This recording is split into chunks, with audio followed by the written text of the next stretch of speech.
It's the mid-1300s in England. The king and the pope are in a heated dispute about who even owns England. Europe is in the midst of the death of 200 million people due to the Black Plague. Most Christians are totally ignorant of what the Bible says and have never heard it in their own language.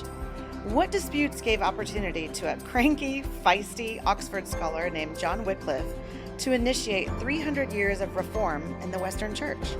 What did he question and why? What is his legacy and what is his link to future reformers?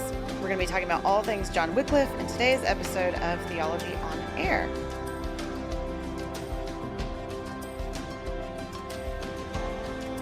Well, welcome back to Theology on Air. This is the second episode of Season 4, the season we look at the Reformers. We begin by looking at the morning star of the Reformation, a man way ahead of his time, a man who inspired future reformers like Jan Hus and by extension Martin Luther, John Wycliffe. So I am Sarah Stone. I am the Director of Community and Evangelistic Outreach at MDPC, and joined today, usually he's my co-host, but today he's kind of our featured guest, is Evan McClanahan, the Senior Pastor at First Lutheran here in Midtown, and we're excited to go on a journey in the second episode of this Reformers podcast series. So welcome back. Yeah. Well, thank you for the listeners for coming back. We didn't scare you off the first time. As we said before, we want to give you seasons of kind of thematically topical. Seasons of love. Sorry, that's all I can think of when you say seasons. There you go. Yeah. And we debated about whether it should be a season or a series. I voted for series. Yeah. I think I landed on seasons. But anyway. So you won. It's much like the church and the nobility and how they're constantly warring, but the church always wins. Exactly. He's wearing a clerical collar, so he wins all our arguments. That's right. But anyway, so this season, looking at the Reformers. And so we tried to set the stage for what it must have been like for Mr. Wycliffe in England. I will say as we start, though, that I do think England itself, positioned as it is, apart from continental Europe, does end up having an interesting place in some of this history, because we're going to, of course, look at the Church of England later with Henry VIII and Sir Thomas More, and I think I said that right. Well, Patrick Hall will be our guest for that. So, but we'll be looking at the English Reformation, and there's something about the distance of England that I think allows it to get away with more. Oh, interesting. Because, Henry VIII was able to break away totally from the church. And Wycliffe, I keep wanting to say Wycliffe, but I really do think it's Wycliffe. Cliff, do you want to do that? So, he actually was able to promulgate his ideas pretty far and wide, considering that they were so opposed. But let's talk about Wycliffe. Yeah, here we go. He was born in probably the mid 1320s or so, the town of Wycliffe on Tees. Wait, he was born in a place called Wycliffe? I believe that's how he got his name. Yes. Oh. Yeah. And to parents who had enough to allow him to study at Oxford. Yeah, fancy. Well, I wonder how fancy it was yet. But in fact, just yesterday, I watched a really corny, God bless him for making it, but it's like a 1981 film about Wycliffe that is on YouTube. You can watch it for free. And it was filmed, obviously, a number of it, at Oxford. And I'm like, that building almost certainly didn't exist in the early 1300s. But it was somewhat of an independent institution that is independent from the church a little bit. Yeah. So he had a little bit of freedom to explore things. He went when he was 16. And by the way, I should say, I'm not a church historian. I'm not an expert on Wycliffe or Hus. For this podcast series, I've read books and tried to do research so that our listeners know a little bit more than they did before. But he's just the messenger, though. So if he messes something up, so I mess something up, or if someone's out there listening and I get something wrong, by all means, write us, find us, HoustonTOT.com, and correct us, and we'll make that correction. But for him to get to Oxford was like a 10-day walk. Oh my gosh! Yeah, 16 years old, 10-day walk. Why didn't you just take a car? I know. I'm kidding. Okay. Well, it took the Reformation to create capitalism, to get to the building of cars eventually. So pretty big deal. Pretty big deal for a family to say your education is so important that, we want you to go to Oxford and so on and so forth. There was a guy that in 1274, Walter de Merton, and I believe there's still Merton College. There's Oxford University, but there's like 15 colleges. And I think Merton College is still one of them that exists. But he basically donated money in 1274 that provided for 20 students to study at Oxford. So not a lot, right? Yeah.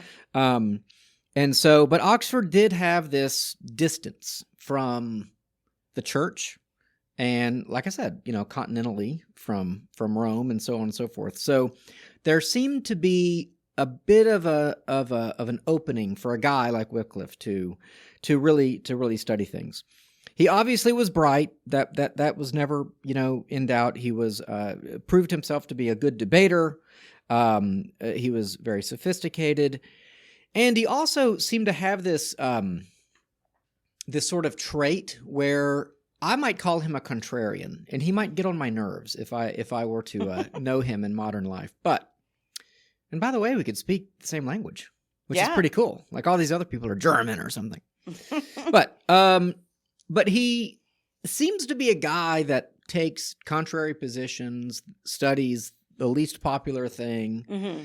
And at this time, theology and the study of the Bible, and I'm going to read from this particular book, which was a very short book, I should even say, on Wycliffe. What was the name of the book? It's called John Wycliffe. What an awesome title. It's like hourly history or something. Okay. You can literally read the book in an hour. Oh, neat. So it is a summary. I got it on Amazon. The Kindle version was like, $3 or something. So, but that said, it says, theology and study of the Bible itself were overlooked avenues that Wycliffe embraced. Current theological thinking held that knowledge of Scripture was not necessary in order to achieve divinity or to be a good and pious Christian. Mm-hmm. So that's kind of what we talked about before. You basically obey.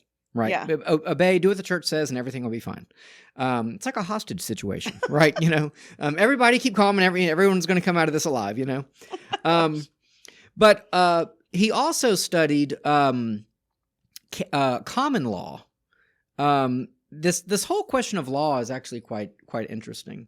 In fact, in this movie that I watched about Wycliffe, whenever it talked about something divine, it was always the law of God. You're right. It wasn't.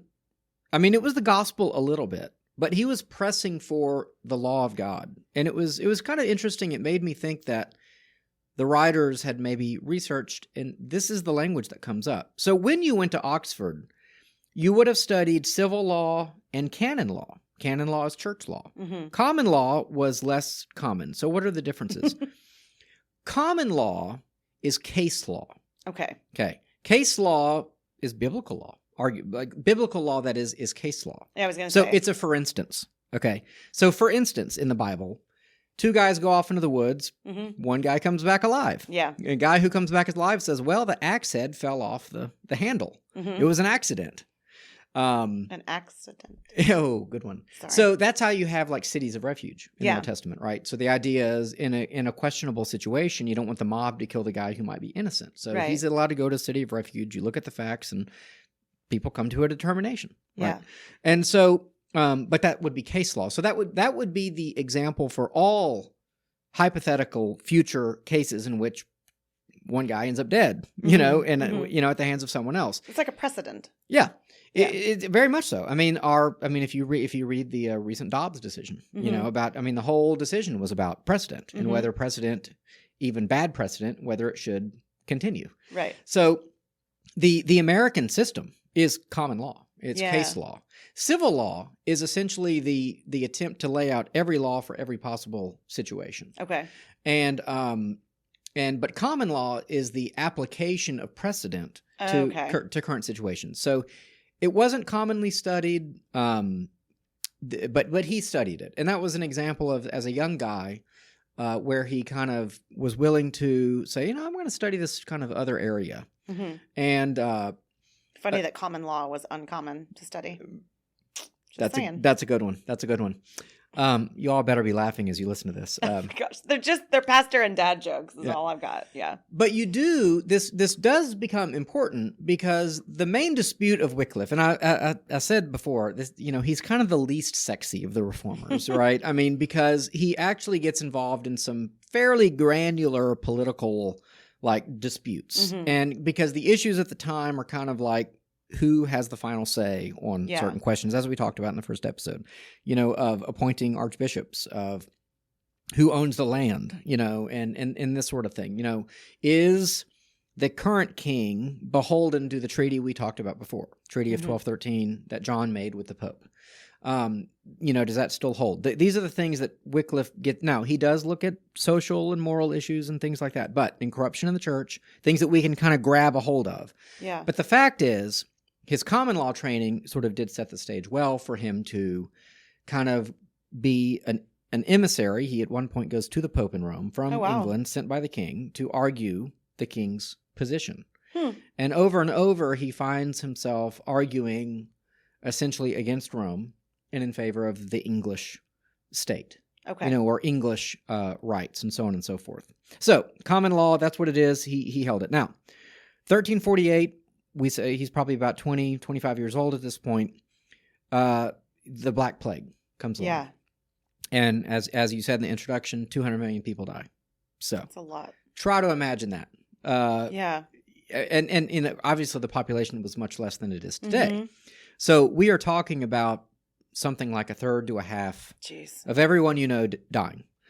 And it should not go without saying that many people saw this as God's judgment, on it still happens when stuff like this goes down. So to Wycliffe, I'm quoting this book again, to Wycliffe and many others, there's only one explanation for such a plague, and that it was delivered by the hand of God. And so many people, therefore, also came to the conclusion that the 14th century in which they lived was going to be the last. So you have people believing that this is God's judgment, the world is coming to an end. And so then you have a question of, well, kind of who's the fault for this judgment? And you could easily transport that to our own day. Right? We continue, regularly we will talk about, well, God is judging this. And sometimes in stupid forms like, Haiti was destroyed because of voodoo. Remember that a few years ago? I do. Well, and Katrina was because of homosexuals or some. I think a prominent evangelical leader said something to that effect. Yeah. So you've got so we still are trying to figure out kind of where God's judgment is and what that would look like. But for Wycliffe, he thought that it wasn't ordinary men and women and their backsliding into sin that was the problem, but he really believed that the sin lay with the ministers of the church. Oh, okay. So he had already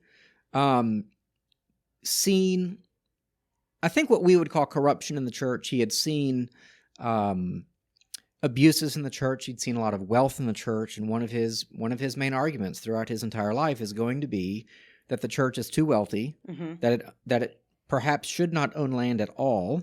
Interesting. Which is interesting because I would probably disagree with him on that. Yeah. But at the time, I can understand kind of where he's coming from.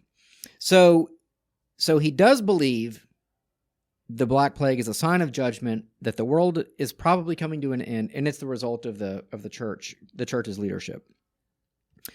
One of his earlier disputes was with a group of monks called the Mendicant Friars. Okay. The Mendicant Friars were many monastic groups, the Franciscans, I think the Dominicans, and several I'd never heard of before. These were all monks who had sworn vows of poverty. Okay. And yet, they were wealthy. In fact, one of the reasons we talked in about 1215 being a need for reform wasn't just like the pornocracy that we talked about in the 10th century, but the monasteries were already, they'd become quite wealthy. Stop for a second. When you say they took vows of poverty, but they were quite wealthy, do you just mean they're part of a system that is using and wielding great wealth? But they maybe, if I were to go back and talk to one of those monks and say, hey. The monk was poor. The monk was poor, but the monastery was rich. Okay. Yeah, they would have been bequeathed huge tracts of land, artwork, things of great value. And I this wasn't said in the book, and I tried to actually figure this out, but I believe it was the same old thing of people giving to the church in hope of a heavenly reward. Yeah. So people are dying, and let's give it to these monks seem to be doing a good thing. And people understand, like, in Luther's day, a quarter of the population was monastic. Okay, a quarter, 1/4 of all the people were monastic. It wasn't that unusual, right? It was a whole order of society. So if the number was equivalent in Wycliffe's day, you're talking about, lots and lots of people. But here's kind of something that I think is most interesting on this question. It's not whether, Now, with power, with money comes power, right? So the monastery is actually hugely influential and hugely powerful. And that gets back to that investiture controversy, because one of the things the kings wanted to appoint or invest were abbots. Okay. What's an abbot? An abbot runs a monastery. Yeah. So the idea is, hey, we want to appoint our people because look at all that land the guy is running, And so I want my guy in charge of that. And the Pope is like, no, I want my guy in charge. So these things all come to a head. But here are some of Wycliffe's writings. Against the orders of the begging friars, of the poverty of Christ, against able beggary, and idleness in begging. And so what is he talking about? What he doesn't like is the fact that you have able-bodied men in a time of scarce resources who beg. They don't work. Yeah. Their work is begging. They take money from producers. Right. To go instead of being a producer. To go toward the monastery. Right. Yeah. Instead of being a producer. Huh. So imagine a situation in which it's subsistence living. It's hard to grow food. Like a third or a half of the population just died. Right. So you're kind of short laborers. Yeah. Right. And, so food is scarce. Everything is scarce. And then you got people coming around who pride themselves on their virtue of poverty. Yeah. And stay alive by begging. It's a slap in the face to the people that are earning their money. Absolutely. So this really does get into bigger questions, I think, about that we're not going to get into, but, questions of sort of the virtue of work, for example, and like the way that you serve your neighbor through work and the way that you love your neighbor through work. And that it's not to say that there may not be some people who need to beg at, some point, and Jesus does say to give, and we're faced with this. Even the Old Testament makes provisions for people that are marginalized in that way. Right. But yeah. Well, the Jubilee, which is often, I think, misunderstood. And also... Or just the margins of land. Margins of land. Yeah. What is that? Well, Ruth talks about it. Yeah. Gleaning. Yeah. Gleaning the fields. Yeah. Also misunderstood. I mentioned a book on the last podcast, and I won't mention it again, but it has been very clarifying for me on how to think about some of these economic issues. These would have been issues of the day. These would have been things that he Wycliffe observed, and he had a real issue with it. One of the things that Wycliffe does as well is that he writes in English, or he writes in English and in Latin. Latin is the language of the church, and all of academia. But enough people could read that it had wider distribution when he wrote in English. So that's going to be a theme of his work as well. Now, there is a conflict between him and the Pope. This goes back to what we talked about before in 1213, where you have King John getting his salvation back. Oh, sounds like a rap song, Why don't you rap for us? I think the didn't audience Justin would Timberlake really sing about that? I don't know. Got my salvation back? Anyway, it was something like a Kanye song. Keep going. Yeah, King John gave England away, essentially. And some of northern France, by the way, because England and France were always fighting about the land across the English Channel. He essentially gave it to the Pope. England became a vassal state. And so this is still the treaty that's in effect. And so when John was forced to surrender his kingdoms of England and Ireland, I should say, as well, to the Pope and pay compensation, this really changed the whole dynamic there. And so the Pope is insisting on installing the Archbishop of Canterbury, but again, the king refuses. Now, that sounds familiar. It's like deja vu, because that was the issue with the Magna Carta king, King John, but it's also now the issue in Wycliffe's day. Okay. So this Archbishop of Canterbury is a really important guy, apparently. Yeah, I guess so. The linchpin but yeah, they keep arguing about it. And again, I tried to find out why that was such a big deal. I think it's because, the church, owns so much of the land, and I think it always has to do with money. There's always a question of how much money a country, sends over to Mother Church.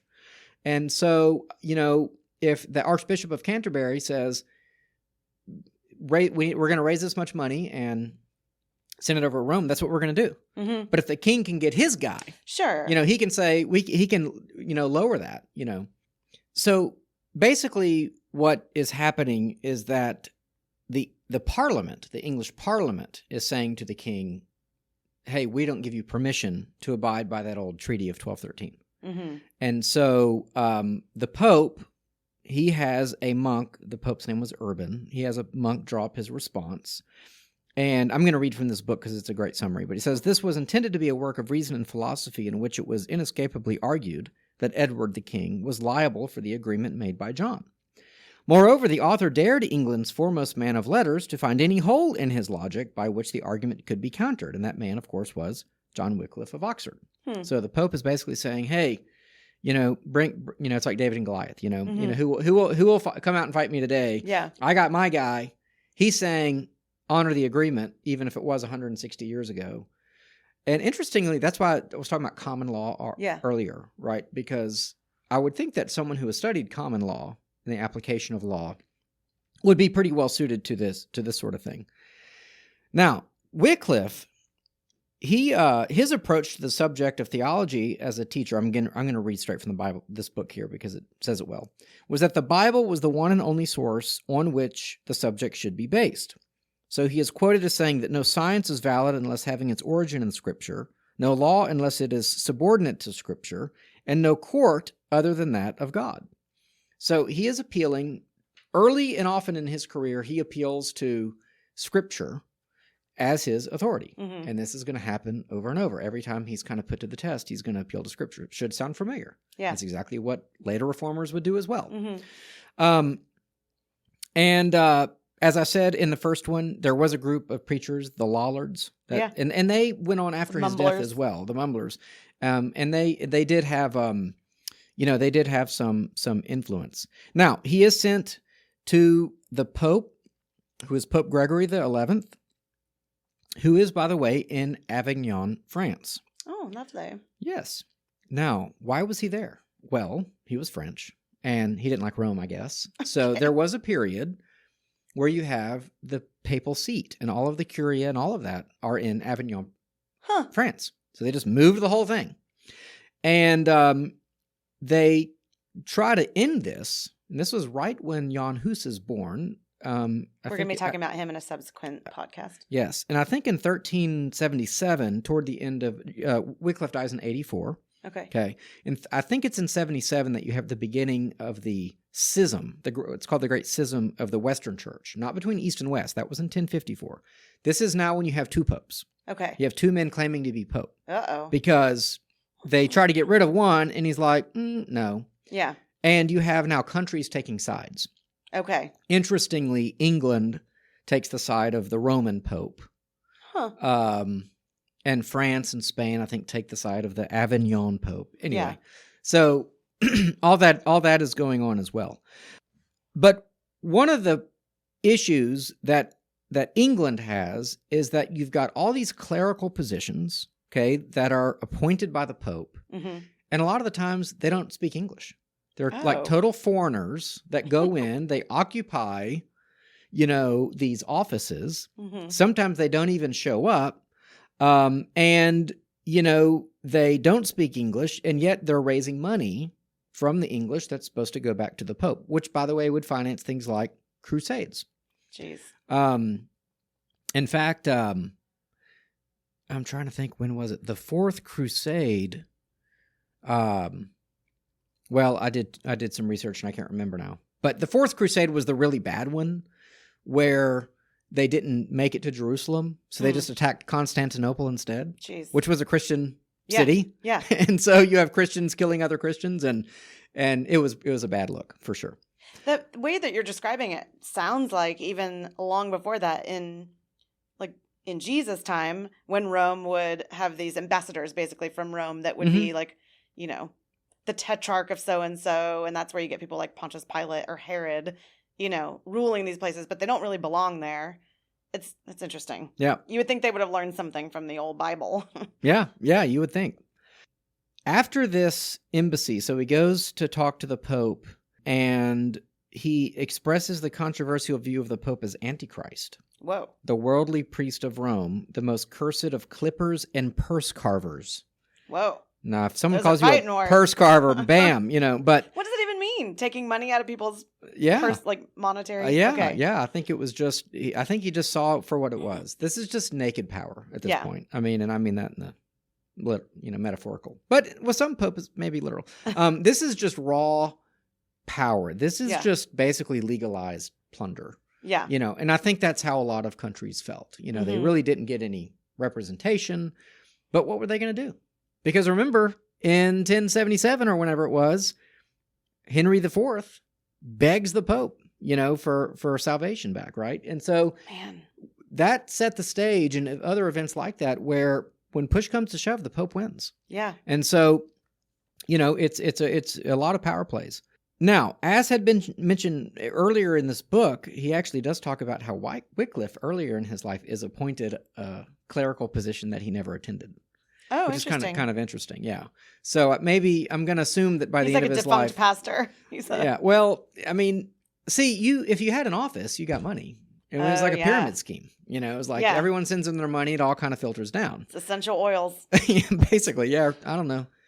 Tupperware was not. No, that was Amway just old-fashioned. Amway, yeah. Amway's still around. It claims to be. Oh, boy. Yeah. Okay. But here's another way Wycliffe was different. He believed that his most important duty as a parish priest was to preach. Yeah. We live in the era of preaching. We live in the post-Reformation era where exposition of the word is seen as good and valuable. Yeah. This was not the world in which they lived. In fact, let me read this. The Bible was often ignored at Mass. Any sermons delivered featured mythologized lives of the saints or the popes. And Wycliffe himself observed that priests seemed to prefer spending their time in taverns, gambling, or hunting rather than preaching. I just have to ask, I mean, I don't want to derail the whole episode because we're just trying to get a historical look, but how do you get to the point where you have kings begging for their salvation back and religious rulers not really caring? I mean, someone somewhere in this whole corrupt thing has to be thinking like, this might not actually get us eternal life, right? Like, isn't anyone kind of just thinking about this from a practical standpoint? If eternity is real, I mean, surely these people have to know deep down in their conscience, which we all have, that this is not how, right? They're going to make God happy if that's what we want to do.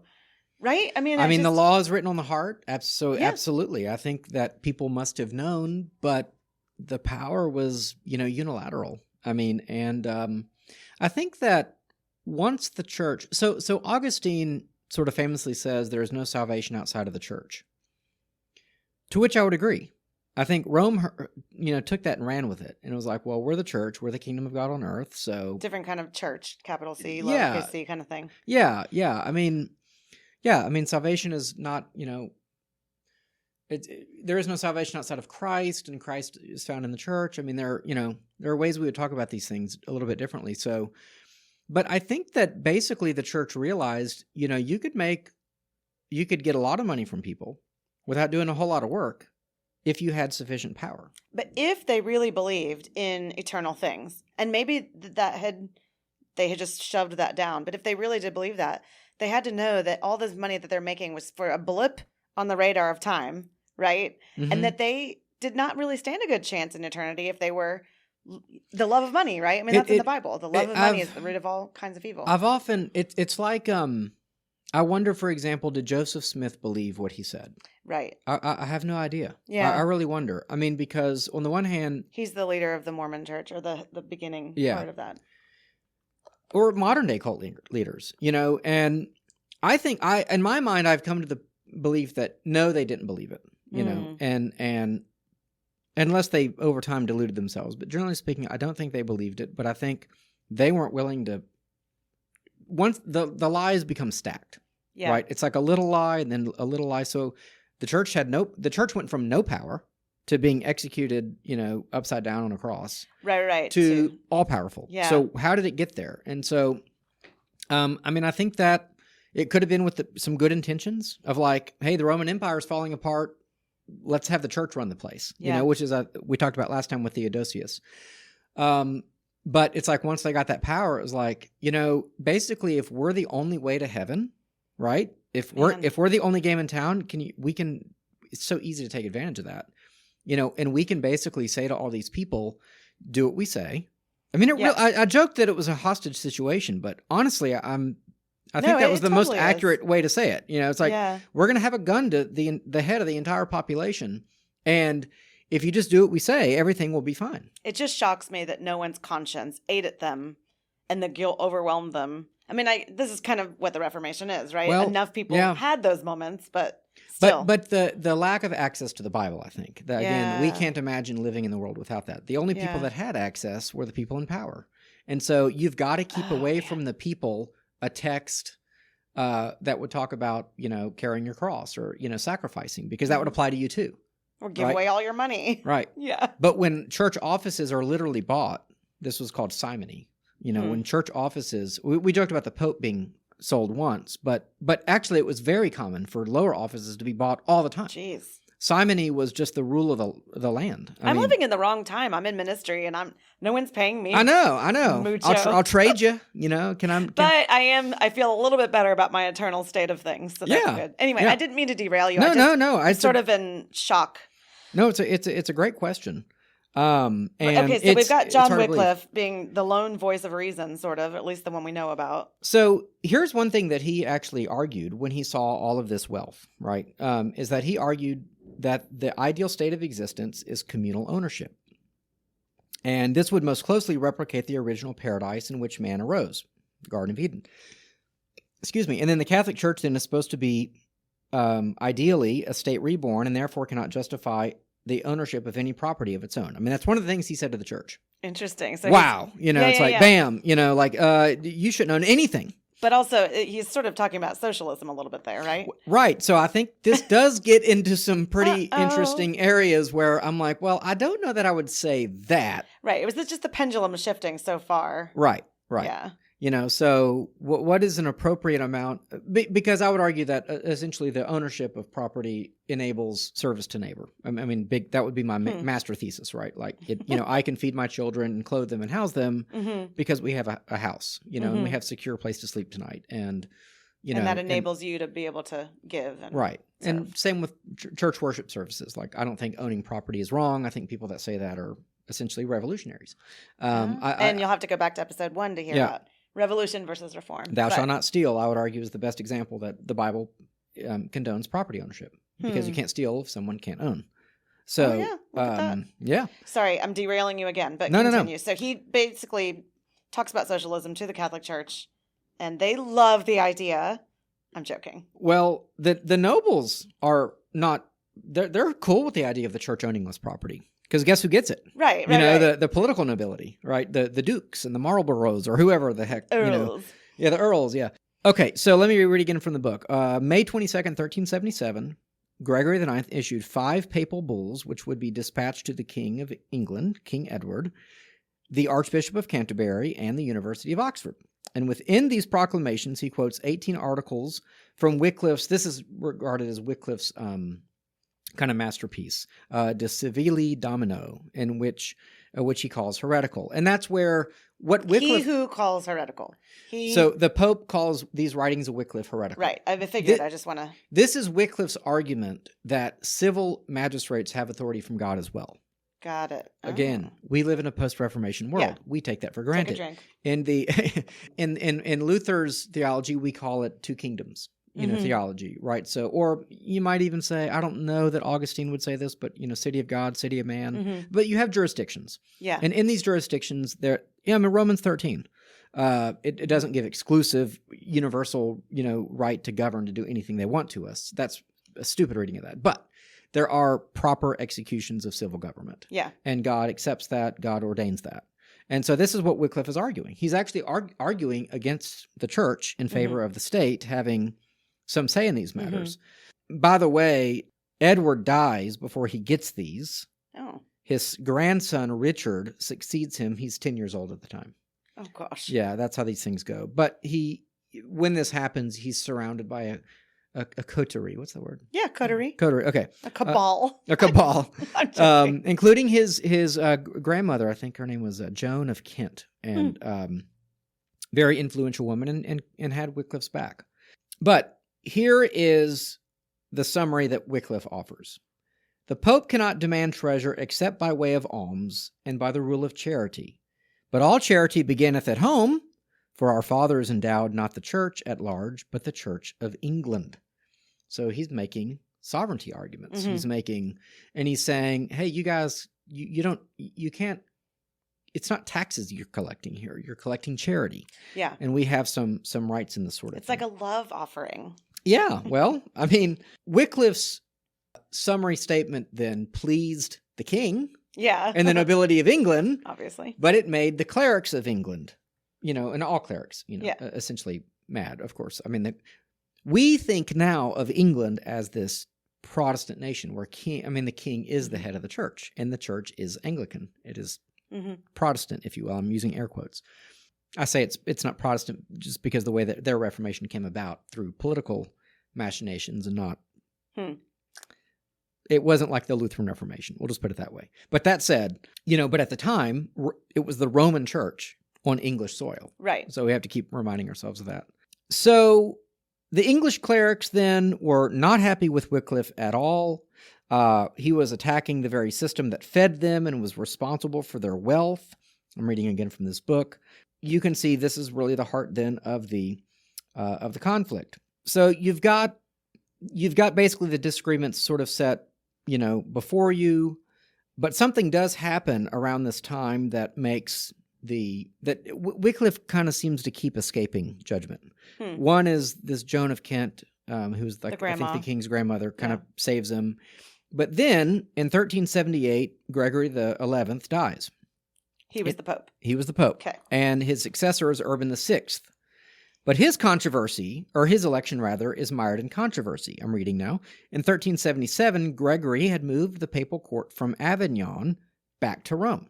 That sounds like a wise move. So the papal court was in France for 70 years, okay, and everyone kind of made that work somehow. But then Gregory moves it back to Rome, and now you have what's called the Western Schism. So you've got, I guess this one, there is another, for some reason, I think, people still wanted it to be in Rome, so they elect a pope who has his own people. 2 pope situations. So you have 2 pope situations, and there is 3 later. Oh, goodness. And by the way, the years of that almost perfectly mirror the year of Jan Hus's life, like late 1370s until 1514, 1517.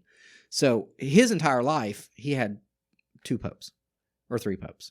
And so it feels like there's a Bible verse about that, but keep going. Well, and about serving masters or something. It's not quite about that, but yeah. No, but I mean, I'm going to read because this is such a good summary. So Wycliffe says the Western Schism was further proof of the correctness of his assertions, right? Yeah. He stood accused by a pope for making false statements injurious to the church, and yet the church itself was in disarray because of its internal politics.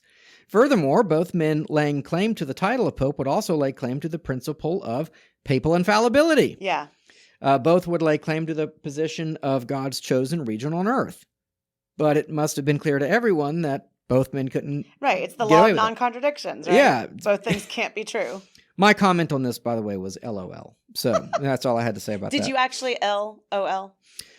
Well, nobody does. It's just a figure of speech, So. I'm doing it right now. This is me laughing out loud.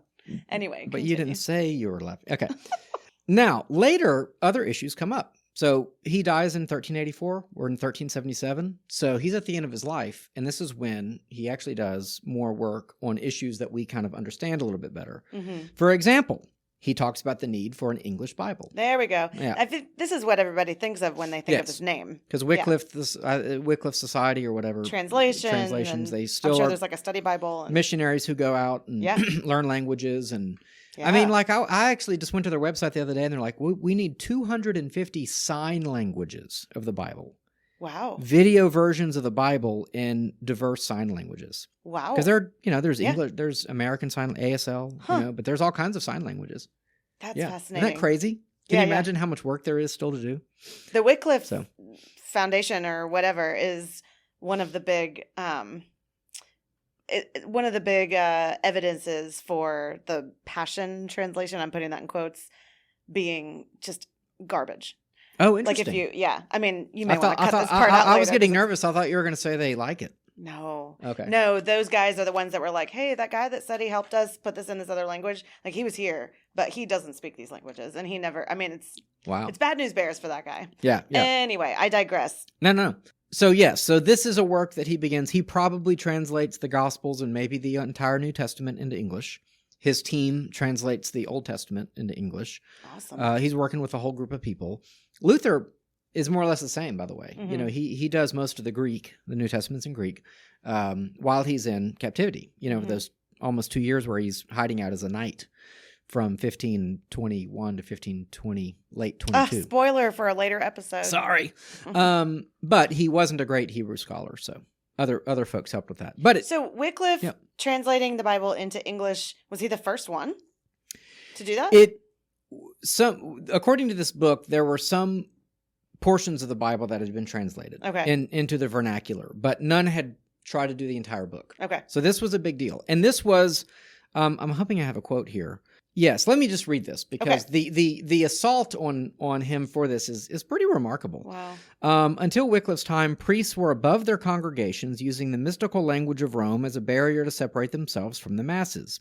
I mean, there's a little opinion in this, but go with it. Yeah. The use of Latin also restricted religious learning to the priests. Wycliffe saw it as an attempt to maintain power. Quote, "Those heretics ought not to be listened to who imagine that temporal lords should not possess the law of God," there's that phrase, "but that it is sufficient for them to know what may be learned from the lips of their priests and prelates."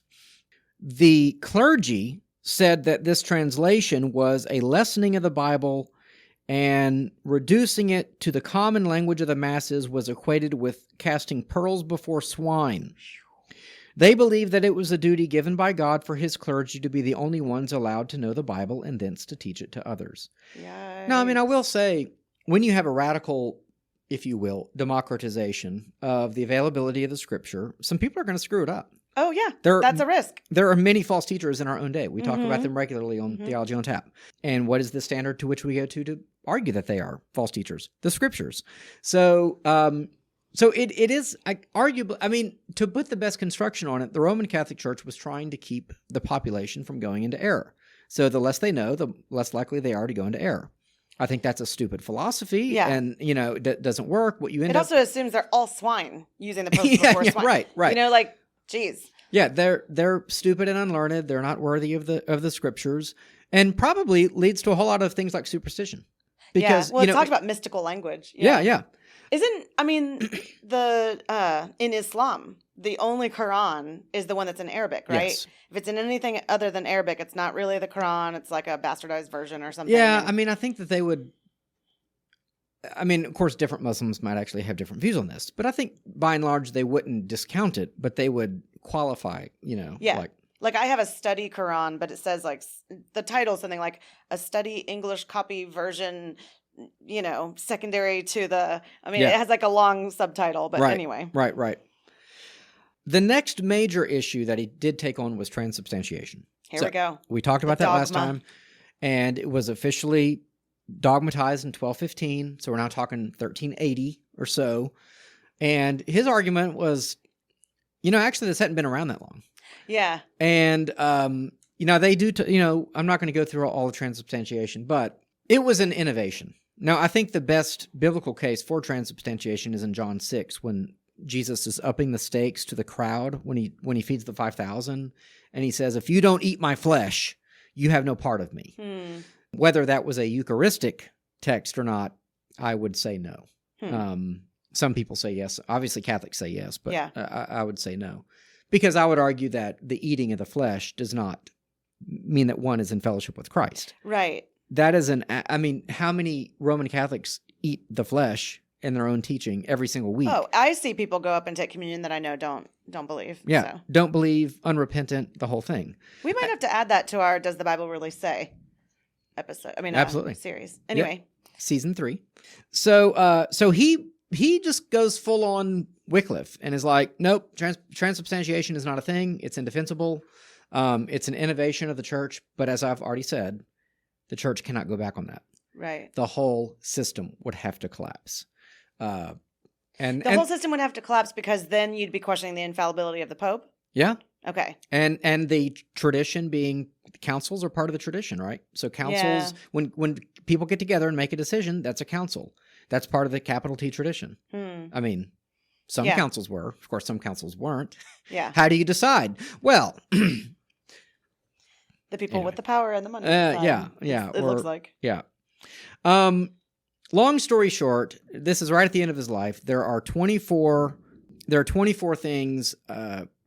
I'm not going to take that thunder to be a sign from God. I think it's just thunder. I don't think the mics are picking that up, but it's thunder probably outside. Not. There was just some thunder. But that said, it actually ties in because in May of 1382 in London, there was the former Bishop of London, the Archbishop of Canterbury, who was an enemy of Wycliffe's, a guy named William Courtney. He's a main character in the Wycliffe movie, if you watch it on YouTube. Okay. They basically call a synod to look at the writings and teachings of Wycliffe, and they look at 24 of them. They determine, I think, that 10 are heretical and 14 are erroneous. Okay. But interestingly, at this synod, there is an earthquake. Ooh, this is very Old Testament. Yeah. Did it swallow up people? No one was swallowed up as far as I know, but both sides took it to mean that God was on their side. Oh, how funny. Yeah, and that's funny. So, and that's why I mentioned the thunder. Yes. Yeah. Because that's the same as an earthquake. Yeah. Long story short, he was essentially found guilty, but he had a lot of popular support.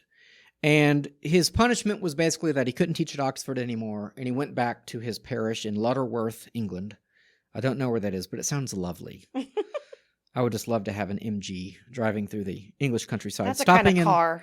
Stopping in Lutterworth for a pint in the afternoon. So he wasn't ever executed. I was going to say, that seems like a pretty easy gig. Just Not go bad. home. And as I've said before, I think this is where the English distance kind of helps him out. Huss and Luther and Calvin, and Calvin's later. So Luther had to do a little. Huss had to do a lot of the heavy lifting. Luther did more heavy lifting, but he survives. Calvin, I think it gets even easier for him as time goes on. But some of that's political too. But Wycliffe survives. He dies. He has a couple of strokes. He dies when he's about 60 or so years old. And everything is actually, all things considered, pretty good. So those are the main issues. It was about sovereignty. Mm-hmm. He was actually arguing for the political state over the papal, political claims, which was interesting. Transubstantiation, and then the translation of the Bible into the English. I would say those are the three main things he's sort of known for. And being against the wealth of the church, which kind of gets back to that whole, property ownership and the rights of the states and things like that. But his name lives on mostly in the translation yes. piece. Like if you ask people, do you know what this name is? We're like, right.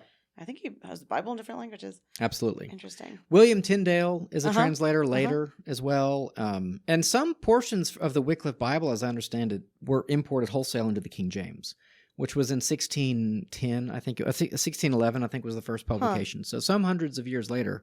But I do believe that that it was a known Bible. It did survive. His writings did survive. In fact, if this is just in the movie, but I think that it was true that he had some Bohemian students in England at Oxford who went back to Bohemia. Huss, I keep wanting to say Huss, but that's the English word, but Huss was a Wycliffite. He was accused of being of Wycliffism. I mean, that was basically the name of the heresy. So Huss is very indebted to Wycliffe. So when we look at Huss, he is spouting, Wycliffisms. Luther is really a Hussite, but he really didn't know who Wycliffe was. Yeah. So but they're all building on each other. Right. Yeah. Now, as a postscript, when Huss is, spoiler alert, burned at the stake in 1415, declared guilty at the Council of Constance, they decide that, they need to do a number on old Wycliffe, who was allowed to just die in peace in a beautiful English village. So they dig up his bones, they burn them, and they scatter them in like the river or whatever. And it's like, geez, chill,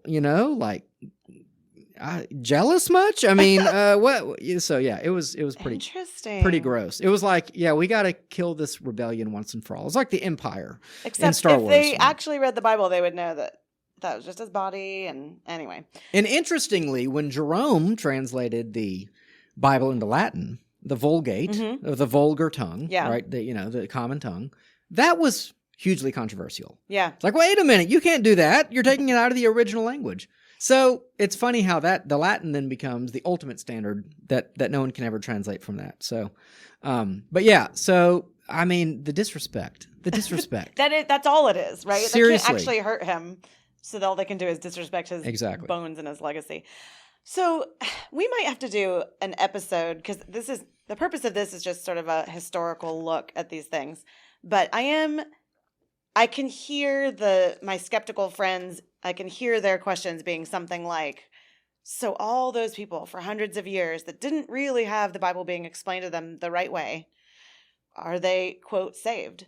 I mean, that's an interesting question to think about. Like, how much, how much knowledge does somebody have to have about the gospel to sort of be in and trust Jesus? That's a great question. And I would also say, if people wanted to complain about, sort of church and state, they could definitely do that.